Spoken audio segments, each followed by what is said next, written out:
Sir ನಮಸ್ಕಾರ. ಗುಂಡ್ಲುಪೇಟೆ ಪ್ರಾಪರ್ಟಿಯಿಂದ ನಾನು ನಿಮ್ಮ ಶಿವು ಮಾತಾಡ್ತಿರೋದು.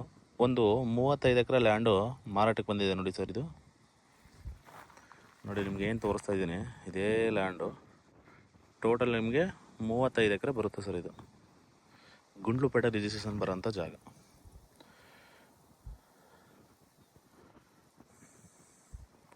ನೋಡಿ ಸರ್, ಇದೇನು ನೋಡ್ತಾ ಇದ್ದೀರಾ, ಇದೇ ಜಾಗ ನಿಮಗೆ ಗುಂಡ್ಲುಪೇಟೆ ರಿಜಿಸ್ಟ್ರೇಷನ್ ಬರುತ್ತೆ. ಡಾಕ್ಯುಮೆಂಟ್ಸ್ ಎಲ್ಲ ರೆಡಿ ಇದೆ. ಡೈರೆಕ್ಟು ಅಂದರೆ ಡೈರೆಕ್ಟ್ ರಿಜಿಸ್ಟ್ರೇಷನ್ಗೆ ಹೋಗ್ಬೋದು. 35 ಎಕರೆನೂ ಡಾಕ್ಯುಮೆಂಟ್ಸ್ ರೆಡಿ ಇದೆ. ಎಲ್ಲ ರೈತರ ಪ್ರಾಪರ್ಟಿ ಸರ್. ನಿಮಗೆ ರೈತರ ಪ್ರಾಪರ್ಟಿ, ಡಾಕ್ಯುಮೆಂಟ್ಸ್ ಎಲ್ಲ ರೆಡಿ ಇದೆ. ಡೈರೆಕ್ಟು ಇಮಿಡಿಯೇಟ್ಲಿ ಬೇಕು ಅಂದರೆ ರಿಜಿಸ್ಟರ್ ಮಾಡ್ಕೋಬೋದು. ಇದು ನಿಮಗೆ ಮೈಸೂರಿಗೆ, ಇಲ್ಲಿಂದ ನಿಮಗೆ ಲ್ಯಾಂಡಿಂದ ಒಂದು 43 ಕಿಲೋಮೀಟ್ರ್ ಮೈಸೂರು ಬರುತ್ತೆ. ಗುಂಡ್ಲುಪೇಟೆಗೆ ಒಂದು 20 ಕಿಲೋಮೀಟ್ರ್ ಗುಂಡ್ಲುಪೇಟೆ ಟೌನ್ ಬರುತ್ತೆ. ಬ್ಯಾಂಗ್ಳೂರಿಗೆ 180 ಕಿಲೋಮೀಟ್ರ್ ಬ್ಯಾಂಗ್ಳೂರು ಬರುತ್ತೆ.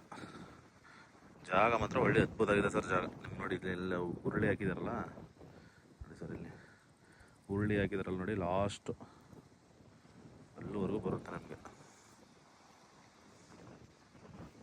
ಜಾಗ ಮಾತ್ರ ಒಳ್ಳೆ ಬಂಪಾಟಾಗಿದೆ ಸರ್. ಜಾಗ ಟೋಟಲ್ ನಿಮಗೆ 35 ಎಕರೆ ಬರುತ್ತೆ ಸರ್. ನೋಡಿ, ಅಲ್ಲಿ ಬಾರ್ಡ್ರಲ್ಲಿ ಕಾಣಿಸ್ತಾ ಇದೆಯಲ್ಲ, ಅಲ್ಲಿವರೆಗೂ ಬರುತ್ತೆ.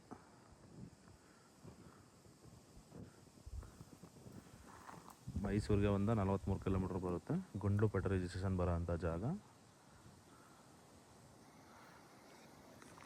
ನಿಮಗೆ ರೆಡ್ ಸಾಯಿಲ್ ಬರುತ್ತೆ ಸರ್. ಜಾಗ ಪ್ಯೂರ್ ರೆಡ್ ಸಾಯಿಲ್ ಬರುತ್ತೆ. ಕಂಟಿವೇಷನ್ ಮಾಡಿಲ್ಲ ಇವರು, ಹಾಗೆ ಬಿಟ್ಟಿದ್ದಾರೆ. ಕಂಟಿವೇಷನ್ ಮಾಡಿದ್ರೆ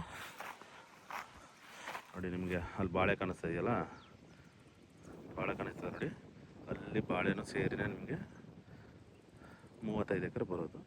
ಡಾಂಬರಿಂದ ಜಸ್ಟ್ ನೀವು ಒಂದು 200 ಮೀಟ್ರ್ ಒಳಗಡೆ ಬರಬೇಕಷ್ಟೆ. ಇದು ಮೈಸೂರು ಗುಂಡ್ಲುಪೇಟೆ ಊಟಿ ನ್ಯಾಷನಲ್ ಹೈವೇಯಿಂದ ಜಸ್ಟ್ ಲ್ಯಾಂಡ್ಗೆ ಒಳಗಡೆಗೆ ನಿಮಗೆ ಒಂದು 9 ಕಿಲೋಮೀಟ್ರ್ ಬರುತ್ತೆ, 9 ಕಿಲೋಮೀಟ್ರ್ ಬರುತ್ತೆ. ಒಳ್ಳೆ ಕ್ರಿಕೆಟ್ ಫೀಲ್ಡ್ ಥರ ಇದೆ ಸರ್. ಜಾಗ ಮಾತ್ರ ಅದ್ದೂರಿ ಜಾಗ. ನೋಡಿ, ಇಂಟ್ರೆಸ್ಟ್ ಇರೋರು ಕಾಲ್ ಮಾಡಿ, ನಂಬರ್ ಹಾಕಿರ್ತೀನಿ. ಡೈರೆಕ್ಟು ಓನರ್ ಟು ಓನರ್ಗಳು ಸೆಟ್ಟಿಂಗ್ ಇರುತ್ತೆ ಸರ್. ನಮ್ಮದು ಮಾಮೂಲಿ 2% ಕಮಿಷನ್ ಇರುತ್ತೆ. ಎಲ್ಲ ಜನರಲ್ ಪ್ರಾಪರ್ಟಿ ಬರುತ್ತೆ, ಲಿಂಗಾಯತರ ಪ್ರಾಪರ್ಟಿ ಬರುತ್ತೆ ಎಲ್ಲ. ಜಾಗ ಮಾತ್ರ ಒಳ್ಳೆ ಅದ್ಭುತವಾಗಿದೆ ಜಾಗ. ಸರಿ, ನೋಡ್ತಾ ಇದ್ದೀರಾ,